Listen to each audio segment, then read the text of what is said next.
Salve, salve galerinha, tudo beleza? Aqui quem fala com vocês é o professor Rui Medeiros, esse cara bonito que está na direita da sua tela, que achou, hein?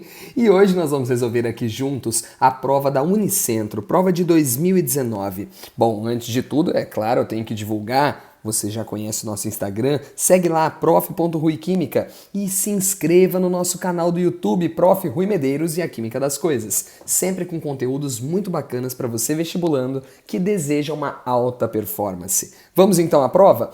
Vestibular extremamente conteudista. Então, a primeira questão já vai falar de cinética química. Ela diz bem assim, a uma dada temperatura, a reação de recombinação de iodo em fase gasosa, AR mais 2 iodos formando AR mais I2 gasoso. Apresenta os seguintes dados experimentais da tabela relativos à sua cinética.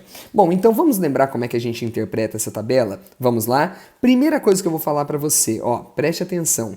Aqui, você notou que está todo mundo como 10 a menos 7, né? Menos esse primeiro que está 2,4 vezes 10 a menos 6.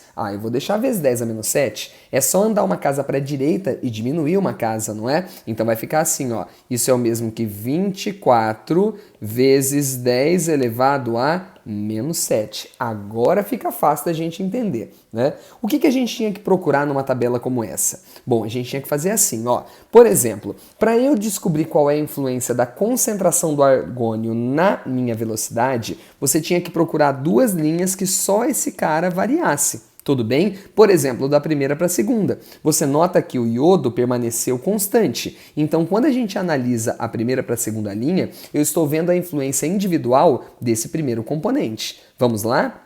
Daqui para cá, a gente dividiu por 2 a concentração. E nós percebemos que a velocidade da reação também dividiu por 2. Isso quer dizer que esse carinha aqui, a influência dele é a influência de função do primeiro grau. Afinal, o que eu fiz com a concentração, aconteceu a mesma coisa com a velocidade. Portanto, o expoente dele, a ordem dele é 1.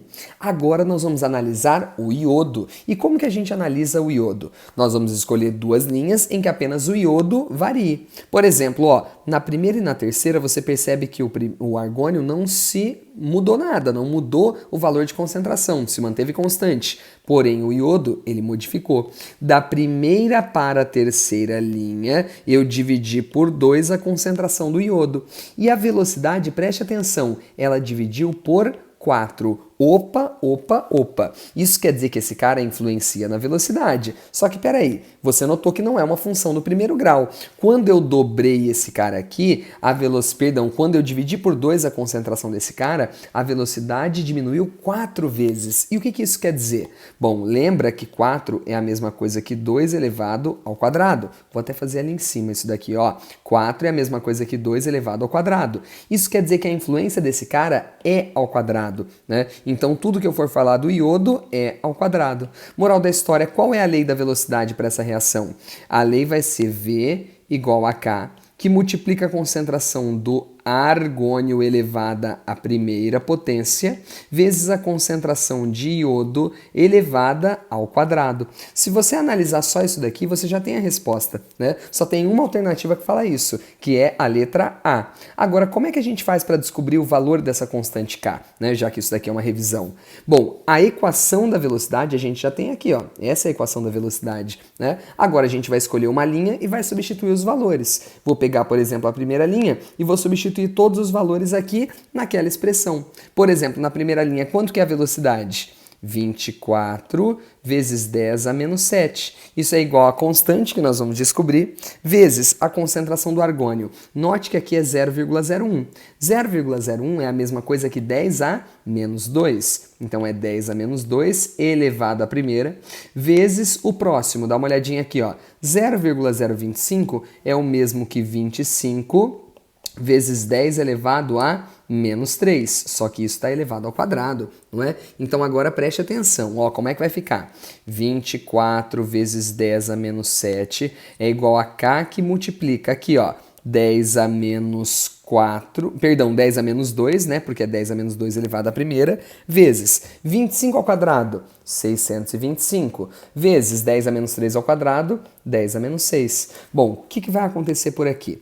Nós sabemos que 10 a menos 2 vezes 10 a menos 6 dá 10 a menos 8. Então, esse 625 vezes 10 a menos 8 passa dividindo para o outro lado. Então, vai ficar assim, ó, 24 vezes 10 a menos 7, dividido, olha aqui, ó, por 625 vezes 10 a menos 8 é igual a constante K. Se você fizer essa continha aqui, né, quanto que vai dar essa continha aqui para nós? Vai dar 0,0384 vezes 10 elevado à primeira. Ou, em outras palavras, 3,84 vezes 10 a menos 2, que é justamente o que falou para nós, né? Aqui, ó, perdão, vezes 10 a menos 1, né? Vezes 10 a menos 1, que é justamente o que falou para nós a alternativa A, 3,84 vezes 10 a menos 1. Então pronto, é assim que a gente encontra o valor da constante, embora nem precisasse. Tá? Agora a gente vai para a segunda questão.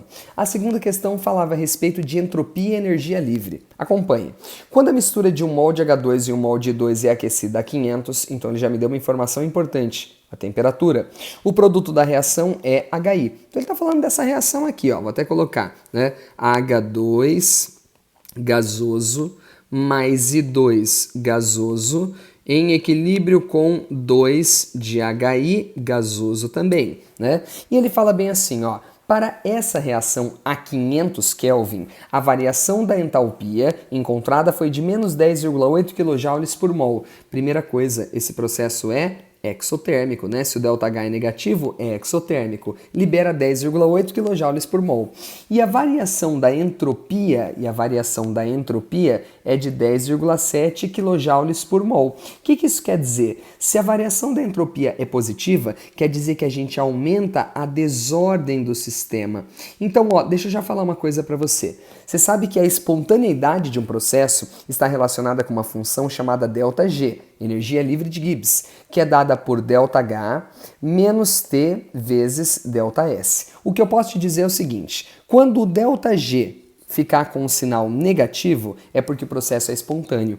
E o que ajuda isso a acontecer? Sempre que o ΔH for negativo, tá? E o meu ΔS for positivo, o resultado vai dar obrigatoriamente negativo. Quer ver? Presta atenção nessa formulinha, ó. Esse primeiro termo é negativo, não é? O outro é menos T vezes ΔS. Pera aí, se esse cara é positivo, mais vezes menos dá menos. Então esse termo aqui fica negativo. Logo a gente está somando dois números negativos, o resultado tem que dar negativo obrigatoriamente. Então toda reação exotérmica que aumenta a entropia, que aumenta a desordem, sempre será espontânea. E é isso que a gente vai usar para responder essa questão. Quer ver? Letra A, ele fala assim, a reação é exotérmica, sim, e a entropia do sistema diminui? Não, ela aumenta, fica mais desorganizado, tanto que é positiva, né, a variação da entropia.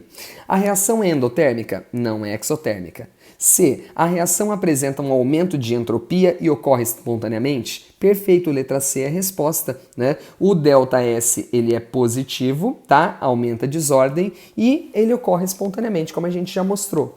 Toda reação exotérmica que tem aumento de entropia sempre será espontânea, sempre, ok? Agora vamos lá. Valores da entalpia e da entropia do sistema indicam que a reação não ocorre espontaneamente. Pelo contrário, ela ocorre espontaneamente. E letra E, a reação ocorre com aumento de entropia? Sim. E é endotérmica? Não, é exotérmica. Então aqui estava o erro, certo? Agora a gente vai para a terceira questão. Vamos lá?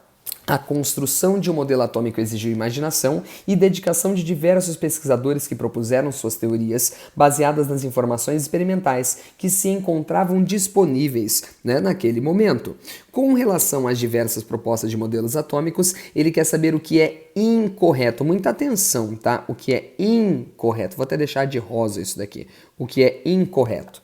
O modelo atômico de Rutherford considera um átomo constituído por um núcleo muito pequeno, certo? De carga positiva, certo? Cercado por elétrons em órbitas com um minúsculo sistema planetário. Perfeito, né? Inclusive, ele falou que são órbitas, não falou que elas têm energia, tá? Energia definida, porque quem vai entrar com a ideia de energia definida é o Bohr. Tá certinho essa primeira. Segunda, modelo atômico de Dalton considera que ao elétron são... Peraí.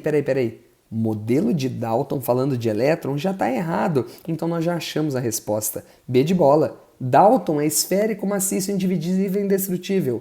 Não existem partículas subatômicas. O átomo é a menor coisa que a matéria poderia ter, né? Então tá errado.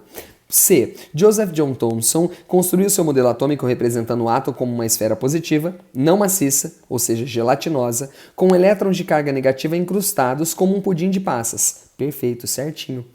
D. O modelo atômico de Sommerfeld admitia as órbitas circulares e elípticas de diferentes excentricidades, cuja energia do elétron seria determinada pela distância em que ele se encontra do núcleo e pelo tipo de órbita que ele descreve. Gente, tá certinha. Eu sei que vocês têm dificuldade no modelo de Sommerfeld, mas pensa assim, tá? Ele vai falar de subníveis. Subníveis, tá? Então, por exemplo, o nível 1 só teria o subnível S, tá? E aí o subnível S ele era esférico. Tudo bem? Agora, se a gente pensasse na segunda camada, teria o S e também teria quem? O P. O P já seria com esse outro formato, né? E aí você teria depois os outros subníveis dessa forma que ele imaginava. Então, moral da história, cada camada teria subcamadas. Então, tá perfeito o que ele colocou aqui, né? Quanto maior fosse o nível eletrônico, por exemplo, terceira camada, quarta camada, você teria diferentes excentricidades dessas órbitas, né? Perfeito. E em seu modelo atômico, Nagaoka sugeriu que o átomo era constituído de um anel de elétrons ao redor de um centro muito denso. Eu tenho certeza que você nunca ouviu falar do modelo atômico de Nagaoka. E eu vou ser sincero para vocês, tá? Antes dessa questão, desde quando ela caiu, em 2019, eu também não conhecia. Mas, ó, eu pesquisei depois, tá? E esse cara criou um modelo muito parecido com o de Rutherford, conhecido pelo nome de modelo atômico saturniano. Se você tem curiosidade para saber do modelo de Nagaoka, tá? Você dá uma olhadinha num vídeo, eu vou recomendar um vídeo aqui para vocês no YouTube que fala sobre esse modelo atômico. É muito bacana, tá? Você vai conhecer uma proposta muito parecida com a de Rutherford. Fechou? Então, a número 3, a incorreta, era B de bola. Ok? Vamos para a número 4. Ó, grupo funcional é um átomo ou grupo de átomos, carregado ou não, que atribui a um composto determinadas características. Compostos com características semelhantes são agrupados, permitindo generalizações quanto ao comportamento químico.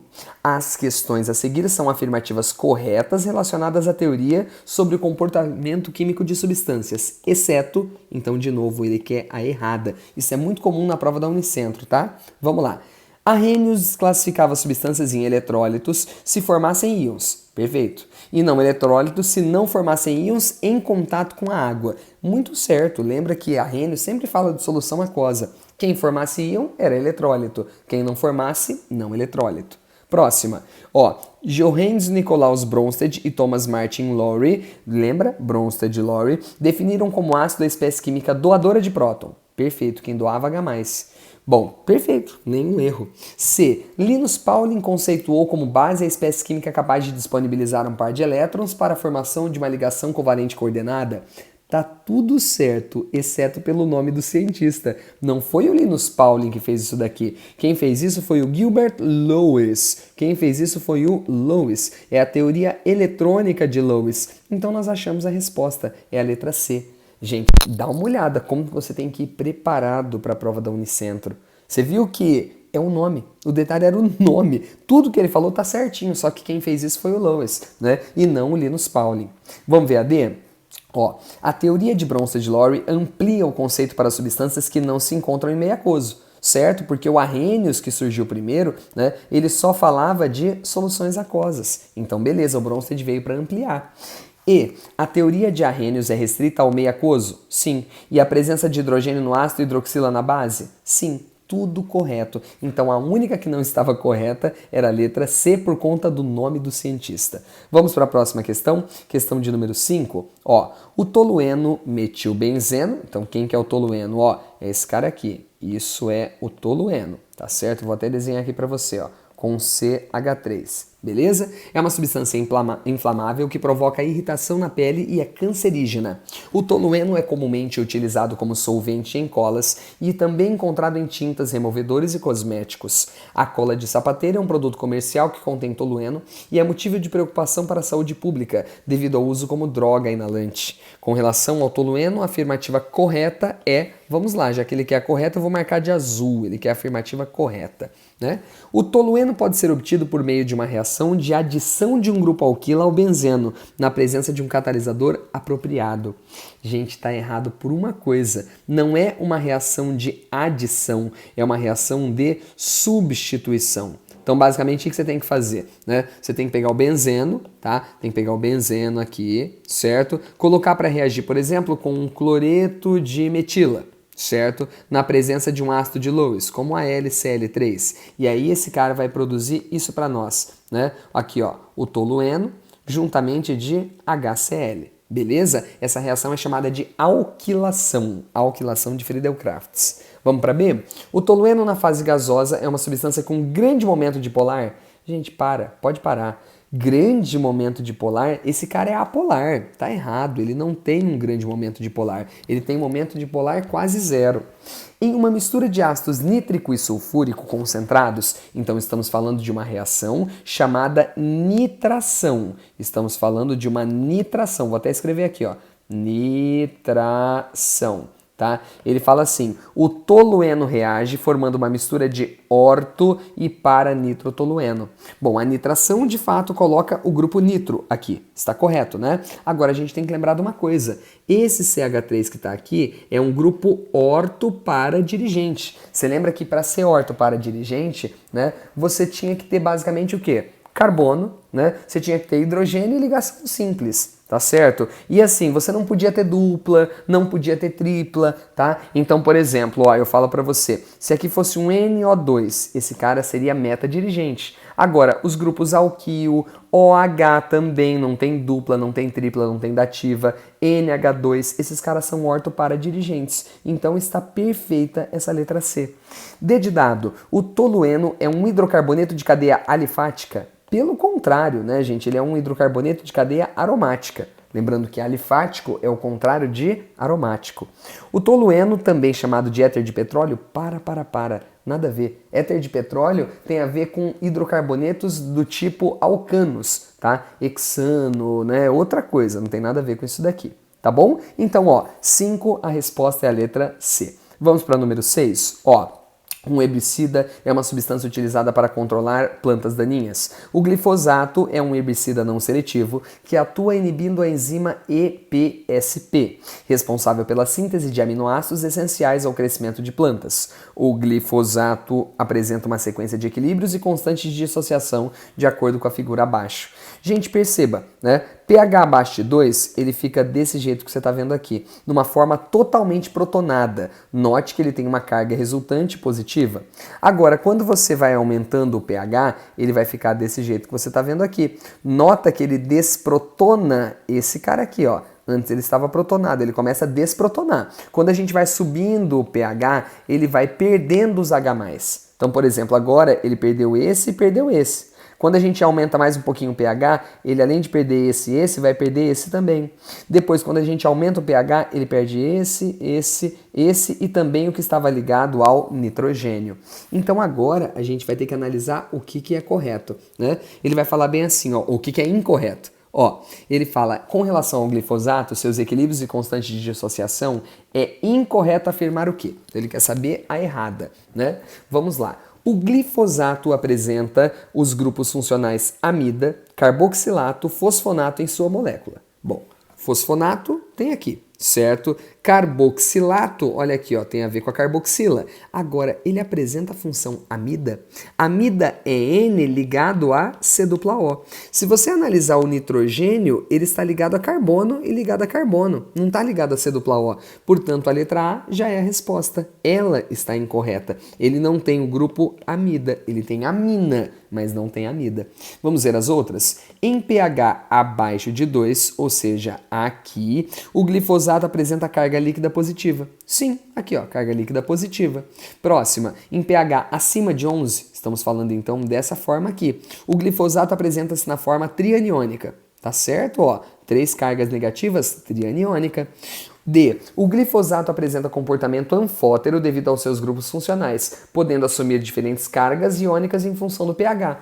Perfeito, né? Esses carinhas aqui, ó, tem comportamento ácido, tá? Já esse nitrogênio tem comportamento básico, né? Lembra, ó, par de elétrons disponível. Isso aqui pode ser protonado, tá? Portanto, é uma base. Certinho. E letra E. A molécula do glifosato tem a seguinte fórmula molecular: C3H8NO5P. Essa confundiu muita gente, sabe por quê? Ó, deixa eu te mostrar. Tá vendo isso daqui? Vamos fazer a contagem dos carbonos e hidrogênios? Vamos lá? Carbono, ó, vou colocar aqui. 1, 2, 3. Então a fórmula é C3. Agora vamos ver os Hs, né? Ó, aqui é 1, 2, 3, ó, 4, 5, porque aqui são 2, 6, 7, 8 e aqui 9. Então vou colocar aqui, ó, presta atenção, vou deixar para você. H9. Agora vai lá, ó, o que mais que a gente tem? Bom, tem um N, vou colocar um N. Nós temos 1, 2, 3, 4, 5 Os, ó, 5. E por último P. Aí você fala, Rui, tá errado então. Aqui ele colocou 8. Então, mas originalmente, tá? Se você for analisar, ele pode desprotonar.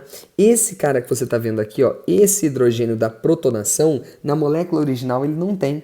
Então é por isso que você vai ter que descontar um hidrogênio daqui. E ao invés de ter 9, ele vai ter quantos? 8 hidrogênios, tá? Então olha que sacanagem. Ele colocou aqui pra gente na forma totalmente protonada, né? Mas um desses hidrogênios ele não tem.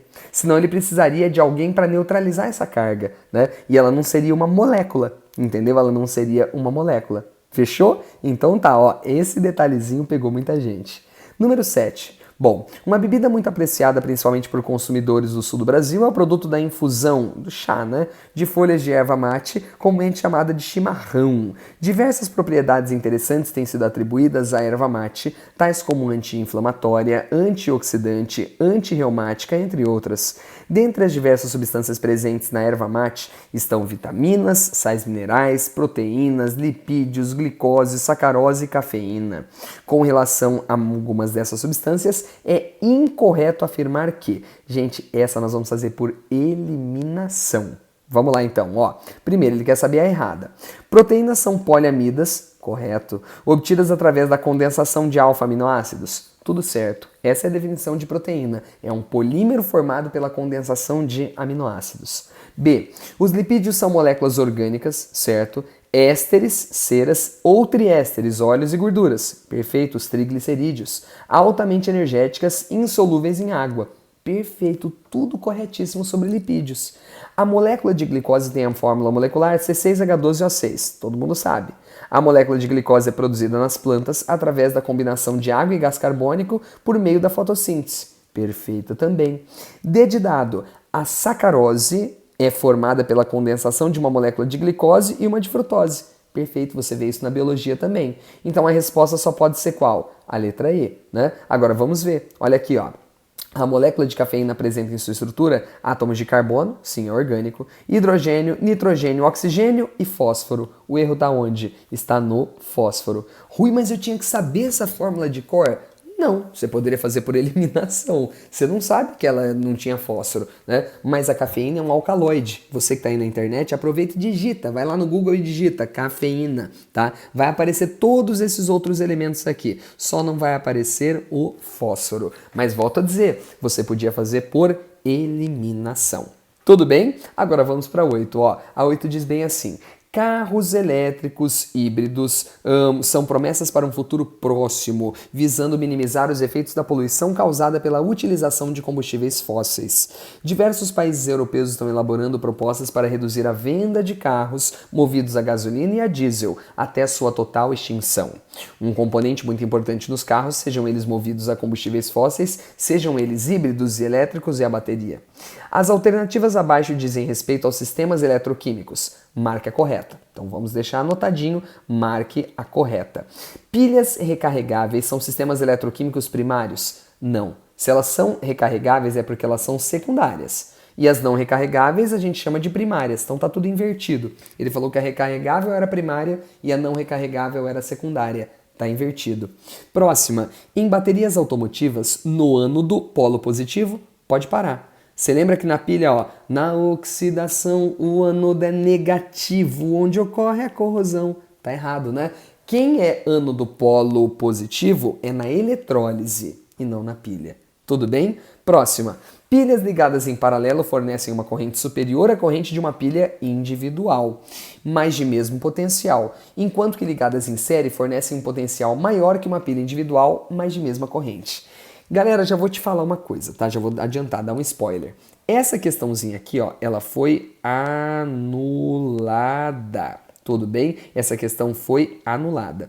Teoricamente, essa daqui era para ser a resposta considerada certa, né? E muitos alunos têm até a mania de falar, ó, associação em série tem mesmo I, somos potenciais. Em paralelo, mesmo U, soma-se as correntes, né? Só que tem um problema aqui. Sabe qual que é o problema?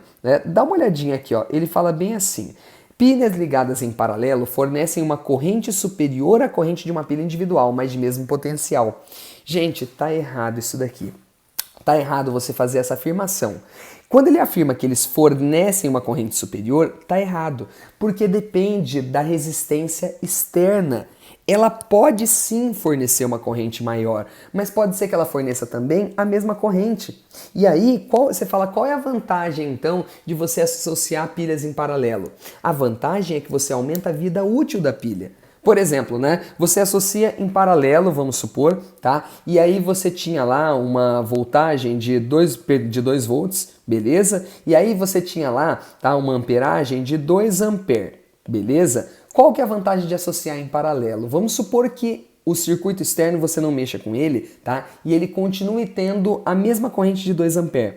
A vantagem é que se eu associar duas pilhas, tá? Agora cada uma vai fornecer para mim 1 ampere, ao invés de uma ter que fornecer 2 ampere. Então você aumenta a vida útil da sua pilha, entendeu? Então se ele falasse que pode fornecer uma corrente superior, está correto. Mas não necessariamente fornece porque depende da resistência externa. Tudo bem? D de dado. A pilha de Daniel é um dispositivo contendo 2 eletrodos imersos em soluções aquosas de ácidos diferentes? Não, são sais. Lembra? Sais. Você tem o sulfato de cobre e você tem o sulfato de zinco.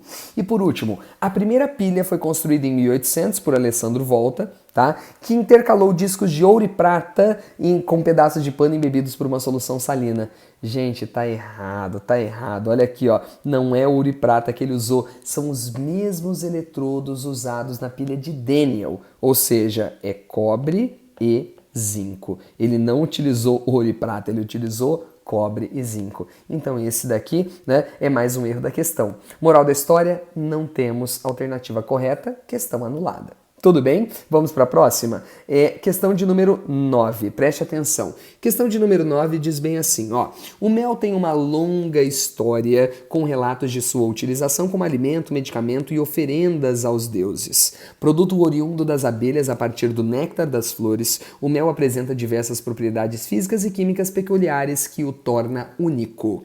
O mel tem uma composição química variada, sendo constituído de água, carboidratos, vitaminas, minerais, proteínas, entre outros. Com relação a alguns dos componentes presentes no mel, assinale a alternativa incorreta. Ele quer a errada. Vamos lá? Ó, primeira, a gente vai fazer por eliminação, tá? Vou fazer como aluno.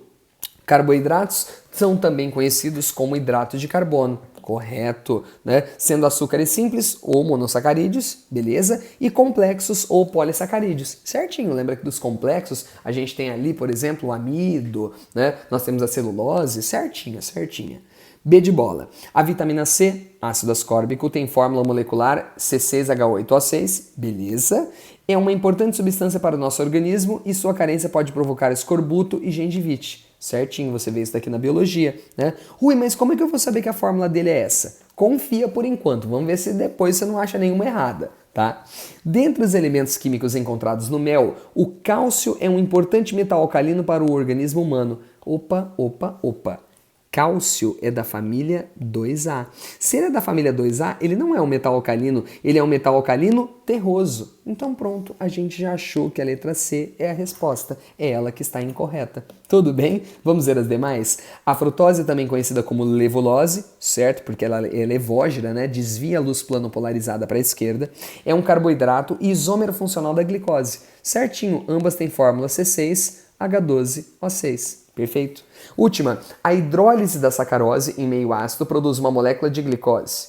Esse processo é denominado inversão da sacarose. Inversão da sacarose. Bom, tá certo, né? Aí você fala, Rui, mas ele não falou da frutose, mas ele também não falou que não produzia. Ele falou que produz uma molécula de glicose, tá? Ele poderia ter posto mais uma molécula de frutose, mas ele não quis colocar. Tudo bem? Ele não colocou. Esse processo é denominado inversão da sacarose. Correto, tanto que a mistura formada por frutose mais glucose no final é conhecida como açúcar invertido. Tudo bem? Açúcar invertido. É isso aí. Beleza? Então, a número 9, resposta letra C. Vamos para a próxima? Ó, número 10. Recentemente presenciamos o encontro histórico entre o presidente dos Estados Unidos, Donald Trump, e o líder da Coreia do Norte, Kim Jong-un. Esse encontro tinha como objetivo principal a desnuclearização da Coreia do Norte. A grande preocupação internacional está relacionada ao enriquecimento do urânio pela Coreia do Norte, com o objetivo de produzir combustível para armas atômicas. As alternativas a seguir estão relacionadas à radioatividade. Marque a correta. Tá? Sempre quando você for fazer a prova, tá, da Unicentro, veja se ele quer a certa ou a errada. Marque isso, né? Primeira, a propriedade de certos elementos, tais como urânio e enxofre, de emitirem partículas e radiações. Enxofre? Não tô sabendo desse cara não, hein? Então tá errado. Próxima. Ernest Rutherford e Pierre Curie realizaram experiências muito importantes para o entendimento da estrutura dos átomos, nas quais utilizaram os 3 tipos de radiações, alfa, beta e gama. O experimento envolvia um material radioativo emitindo partículas para encontrar uma chapa. Ô, gente, mais uma vez o nome pegou. Não foi o Pierre Curie que fez isso, foi apenas o Rutherford. O Pierre não fez isso daqui, tá? Próxima. As partículas beta possuem massa desprezível e carga negativa. Beleza. Enquanto partículas alfa possuem massa elevada e carga positiva. Perfeito, perfeito, perfeito. Essa é a resposta, né? Lembrando o que é a beta. Ó, a beta é isso daqui, ó. Beta é 0 e menos 1, certo? E a alfa, deixa eu colocar aqui, ó. Ela é alfa mais 2 e 4. Então, correto esse item, né? D de dado. Radiações gama, assim como os raios X e cósmicos, são ondas eletromagnéticas que acompanham a emissão de partículas alfa e ou beta. Bom, eu sei que as radiações gama, sim, elas acompanham. Agora, raios X e raios cósmicos, esse não, tem nada a ver. E uma matéria-prima para que pode ser utilizada em artefatos nucleares é o urânio enriquecido, que consiste em uma concentração elevada de urânio 238, podendo chegar a uma pureza superior a 90. Estaria tudo certo se ele tivesse falado urânio 235, gente. Lembra que o 238 não é fissionável. É por isso que a gente tem que enriquecer o urânio, né? Tem que aumentar o teor de urânio 235 na mistura. Esse sim é fissionável. Tá? Então, questão muito boa também. Agora a gente vai para a próxima, né?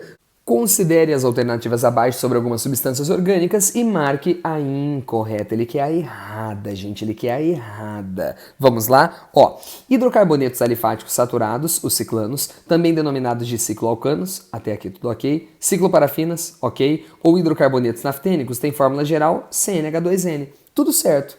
Eu sei que você deve estar olhando e pensando assim, mas Rui, para mim isso não faz sentido.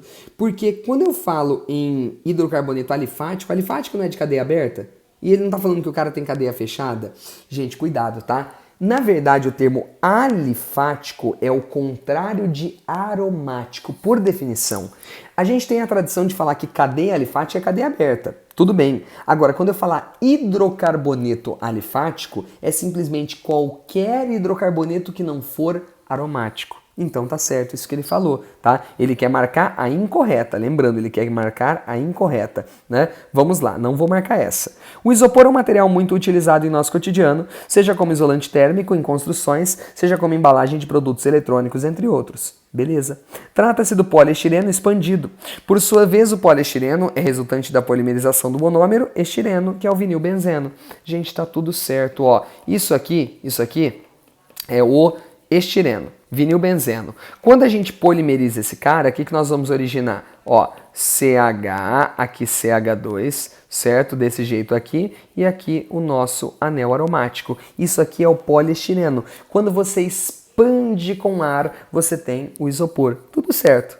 Na limpeza a seco de tecidos, um solvente de nome comercialmente percloroetileno, tetracloroeteno é utilizado. Peraí, vamos montar a fórmula dele. Se é eteno, é porque tem dupla. Se é tetracloro, é porque tem 4 cloros aqui.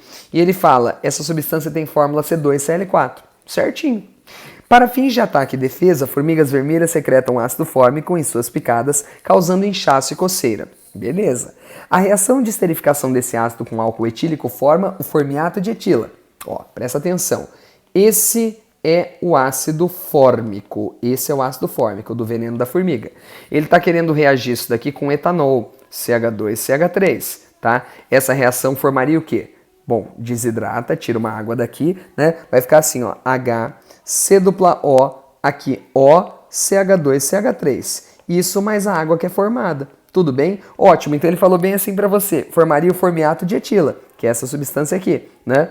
Portanto, para aliviar um pouco a dor de uma picada de formiga, pode ser usado o etanol, cujo produto é menos agressivo. Ou seja, o formiato de etila é menos agressivo. Gente, essa afirmativa sim, ó, essa afirmativa originalmente na questão, eles não colocavam como resposta. Por quê? Porque, teoricamente, isso daqui estaria certo, mas na verdade está errado e eu poderia marcar isso daqui. Por quê? Por que está errado? Você acabou de mostrar a reação, Rui. Porque essa reação não ocorre em condições ambientes. Galera, esterificação, primeiro, você tem que ter uma catálise ácida, né? E outra, você tem que ter temperatura diferenciada. Em condições ambientes, isso daqui praticamente não aconteceria. Ou se acontecesse, seria numa velocidade tão pequena, mas tão pequena, que não aliviaria a dor da picada. Então está errado esse item, tá? Agora dá uma olhada na última. O princípio ativo do gás lacrimogênio é o brometo de benzila. E ele coloca para nós quem é o brometo de benzila. C7H7Br. Esse daqui, ó. Anel aromático. Nossa, tá bonito esse anel. Deixa eu fazer de novo, vai. Anel aromático ligado aqui, ó, a um CH2 ligado a um Br, certo? Isso daqui é o brometo de benzila. Ele fala que a fórmula desse composto admite somente 2 isômeros. Claro que não. Você também pode ter esse daqui, ó. Dá uma olhadinha aqui, ó. Vou colocar um CH3 aqui e vou colocar um bromo na posição orto. Mas eu vou colocar também aqui, ó, dá uma olhada, um CH3 aqui com um bromo na posição meta. E eu vou colocar também, ó, um CH3 aqui com um bromo na posição para. Então tem mais isômeros, não tem apenas 2, né? Portanto, ó, essa daqui também está errada. E é por isso que essa questão aqui, ó, ela foi anulada. Originalmente só a letra E seria a resposta, mas depois viram que a letra D de dado também estava incorreta. Tudo bem? Agora nós vamos para a próxima questão, tá? Questão aí de número 12. Vamos ver a 12? Olha o que ele diz, ó. A sociedade moderna não consegue mais viver sem os materiais produzidos a partir de polímeros. Bom, um polímero é uma macromolécula natural ou preparada artificialmente, formada por unidades estruturais que se repetem os monômeros. Polímeros são empregados na fabricação de embalagens para bebidas, brinquedos, tubos e conexões para água, entre muitos outros. Entretanto, seu descarte inapropriado tem provocado problemas ambientais. Analise as questões seguintes relacionadas aos polímeros. Primeira, polímeros de eliminação, na verdade, são aqueles de substituição. Tá? São materiais obtidos a partir da reação entre monômeros iguais ou diferentes, beleza? Com a liberação de substâncias mais simples, certinho, tais como água, cloreto de hidrogênio, entre outros, com exceção do poliuretano. Porque na verdade eu vou falar para vocês, o poliuretano, assim, ele é um polímero de rearranjo. Tá? Depois você vai pesquisar sobre poliuretano para você ver a fórmula dele. Ele é um polímero de rearranjo, tá? Então assim, ele não tem eliminação de nada, é apenas um rearranjo entre os seus átomos. Tudo bem? Próxima. O cloroeteno, obtido a partir da adição parcial de cloreto de hidrogênio ao etino, é a unidade básica do policloreto de vinila ou PVC. Tá certo também, né? Presta atenção, ó, eu vou colocar o etino aqui. Etino é essa estrutura que você está vendo aqui.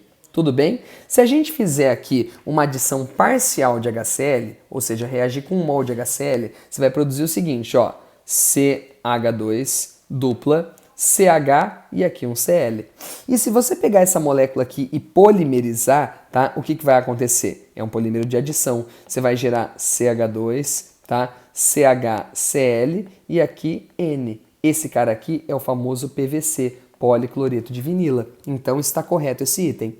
Próximo, a borracha natural, um elastômero, polímero de alta elasticidade e fórmula C5H8N, é formada a partir do metil-but-1,3-dieno, famoso isopreno. Certinho, né? Aí ele fala assim, também pode ser extraído da seringueira Hevea brasiliensis. Perfeita, tudo certinho por aqui. Note que você tinha que ter um conhecimento bem bom de polímeros para responder essa questão, né, gente? Próxima. Vulcanização é o nome dado ao processo de modificação da borracha com enxofre para acentuar determinadas propriedades, como aumento da elasticidade e resistência a altas e baixas temperaturas. Certinho? Lembra que a vulcanização lembra vulcão. É o aquecimento com enxofre, tá? E você pode, inclusive, gerar ebonites, que são polímeros que contêm, né, uma certa quantidade de enxofre na sua composição. Por último, copolímeros são obtidos através da reação de condensação de 2 ou mais monômeros iguais na presença de um catalisador. Tá errado isso daqui, gente. Copolímero tem que utilizar monômero diferente. Então a única errada é a número 5. Portanto, as corretas são 1, 2, 3 e 4, que diz para nós a alternativa A. Tudo bem? Vamos para as últimas questões aqui, ó. 13, 14 e 15. Vamos lá? Acompanhe comigo, ó. Questão de número 13. Ela diz bem assim. Bom, o azul de metileno foi sintetizado primeiramente em 1876 pelo químico alemão Henrique Caro. Trata-se de uma substância bastante versátil, usada como corante sintético, agente no tratamento de infecções e intoxicação por cianeto, entre outros. Recentes pesquisas também revelaram ser o azul de metileno uma importante promessa como agente anti-envelhecimento. Com relação à molécula de azul de metileno, cuja estrutura encontra-se abaixo, é correto afirmar. Ele quer agora a correta. Bom, vamos lá. O azul de metileno é um composto aromático heterocíclico. Tudo perfeito, né? Aromático, tem anéis aromáticos. Heterocíclico porque tem heteroátomos no ciclo. De fórmula molecular C16H18ClN3S. Vamos conferir? Vamos lá? Ó, primeiro eu vou colocar os carbonos em cada vértice. Bom, 1, 2, 3, 4, 5, 6, 7, 8, 9, 10, 11, 12, 13, 14, 15, 16. Começou bem. C16, certo? O que mais? Agora vamos lá. Vamos ver os hidrogênios, né? Aqui tem 3, aqui já dá 6, 7, 8, 9. Lembrando que na junção dos anéis você não tem hidrogênio, tá? Então até aqui tem 9, beleza? Ó, 10, 11, 12, aqui ó, 15 e aqui 18. Perfeito, então H18 tá certinho também. Agora a gente conta, cloro tem 1, vou colocar aqui ó, 1 cloro, beleza? 1 cloro. Outra coisa, quantos N's tem? 1, 2, 3. N3 e ainda tem o que aqui para nós? Um enxofre. Portanto, a letra A já é a nossa resposta, certo? Tá certinha a letra A. Letra A é a resposta que a gente queria. Vamos ver as demais? Ó, o azul de metileno é um corante orgânico aniônico. Opa, tá errado. O que seria um corante aniônico? É quando a parte orgânica é um ânion. Se você olhar, a parte orgânica é um cátion, então ele é catiônico. Rui, mas tem esse Cl-, mas o Cl- ele dissocia, ele vai embora. O importante é o que sobra no composto orgânico. Para ser aniônico, a carga negativa tinha que estar no composto orgânico, na parte orgânica, tá? C. O azul de metileno é um hidrocarboneto? Não, não é hidrocarboneto, pelo amor de Deus, tá? Ele não é um hidrocarboneto, ele tem nitrogênio, ele tem outras coisas. Próxima. O azul de metileno é um importante hidrocarboneto? Não é hidrocarboneto. E, na presença de halogênios e luz, o azul de metileno sofre reação de adição, dando origem a azul de metileno hexaclorado, um inseticida também conhecido como gamachane, utilizado no tratamento de madeira. Galera, se você quiser fazer uma reaçãozinha como essa, olha aqui, ó. Primeiro, vamos pensar assim. Ele falou que é uma reação de adição, né? E ele fala que ele é hexaclorado. Bom, para começo de conversa, o que você tem que pensar por aqui, né? Se você tem uma reação de adição, ele teria que quebrar essas ligações duplas, não é? Ele queria quebrar essas ligações duplas. E aí você fala, mas onde que ele iria quebrar? Bom, se a gente pensar aqui, pensar aqui, pensar aqui, pensar aqui, você concorda que ele já vai ter mais cloros embutidos? Vai ou não vai? Ele vai ter mais cloros embutidos. E outra coisa, né? Porque se você falar na reação de adição, ele tem que quebrar e colocar 2. Ué, Rui, mas essa substância hexaclorada existe? Existe. Mas aí não é por uma reação de adição, aí é por uma reação de substituição. Eu tiraria esse H, esse H, esse H, esse H, esse H, esse H e substituiria por cloro. Você entendeu? Então o erro aqui foi falar adição. Se você fala em adição, cada quebra que você colocar aqui adiciona 2 cloros. E aí seria totalmente diferente e quebraria também a aromaticidade do composto. Entendeu? Então, mais uma vez, aqui é substituição. Esse é o termo correto. Tudo bem?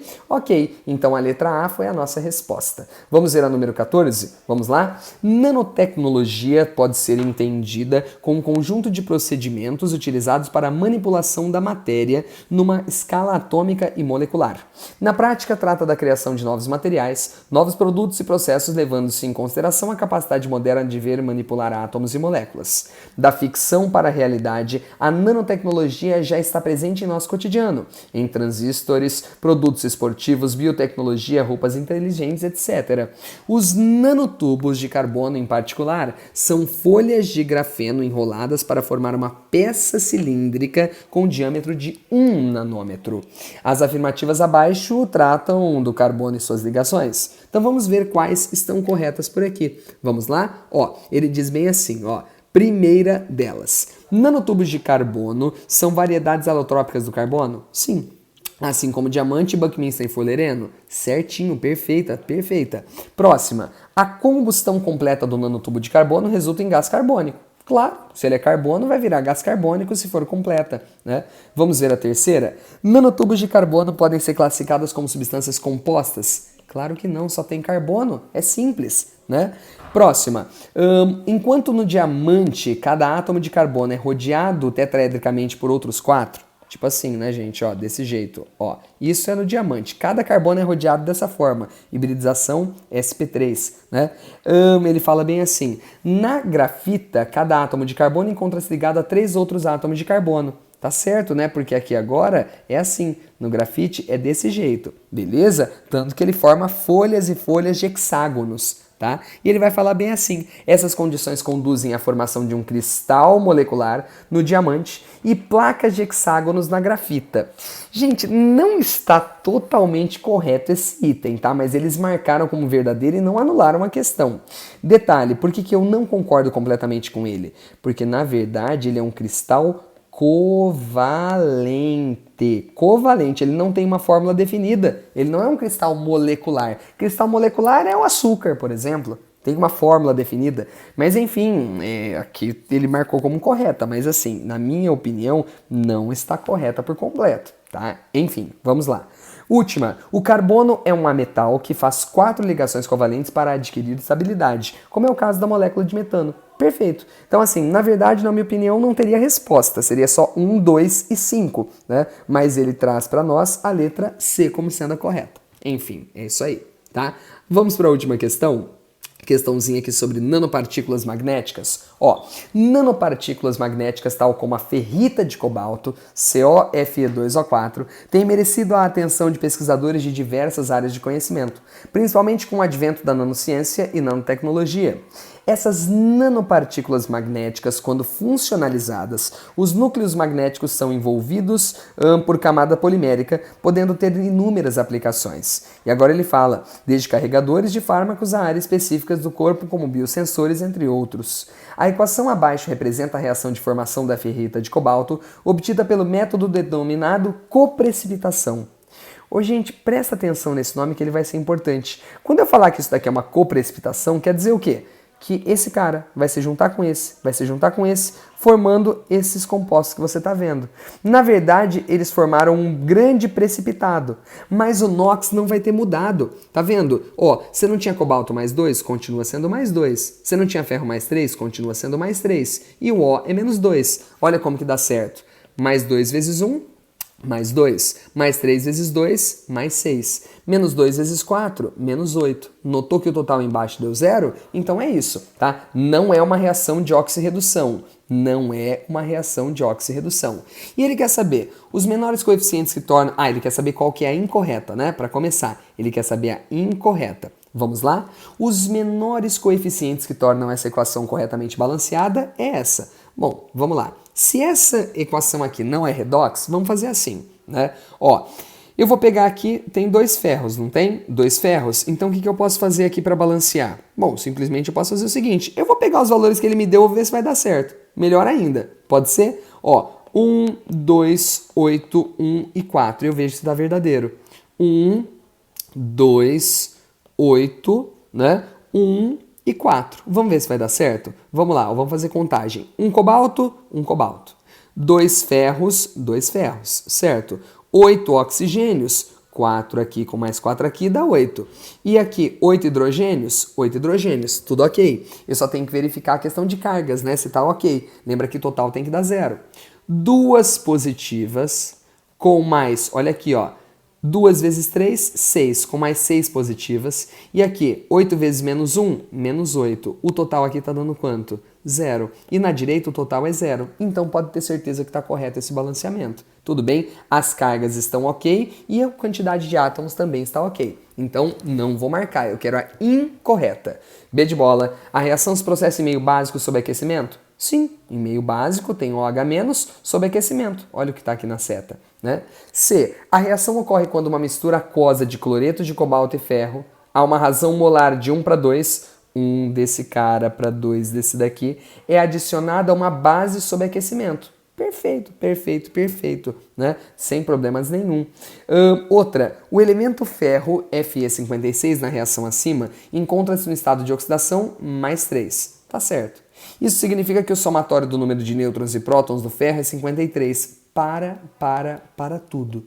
Peraí, somatório de nêutrons e prótons é o número de massa. E o número de massa está dando 56. Então a soma tem que ser quanto? 56 e não 53. Tá errado, né? É 56. E o número de elétrons 26? Não, o número de elétrons não é 26, o número de elétrons vai ser 23. Afinal, ó, ele quando era neutro tinha 26, porém ele perdeu 3. Logo, ele ficou com 23. Então a resposta errada é a D de dado, que a gente marca. E por último, para acabar nossa prova, na substância CoFe2O4, obtida da reação acima, os elementos cobalto, ferro e oxigênio apresentam os seguintes números de oxidação. Mais 2, correto. Mais 3, correto, e menos 2. Portanto, a única que nós tínhamos aqui, né, que era a errada, é a letra D de dado. Galera, que prova complicada. Você que vai fazer a prova da Unicentro, vá preparado para encontrar uma prova conteudista. Isso é a Unicentro, uma prova sempre muito conteudista e que você tem que realmente estar atento a cada detalhe. E a primeira coisa que eu posso te dar de dica, fique esperto se ele quer a incorreta ou a correta, galera. Fique esperto. Outra coisa, tá? Vá preparado, esperando pegadinhas. Embora muitos vestibulares não tenham isso, você viu que essa prova chove pegadinha, né? Então, ó, te desejo uma excelente prova. Espero que você tenha gostado bastante da nossa revisão, tá certo? Que você tenha adorado a nossa resolução. E se você ainda não é inscrito no nosso canal, se inscreva. Segue lá também no Instagram, @prof.ruiquímica. E eu espero você num próximo vídeo. Beijão, valeu e tchau, tchau.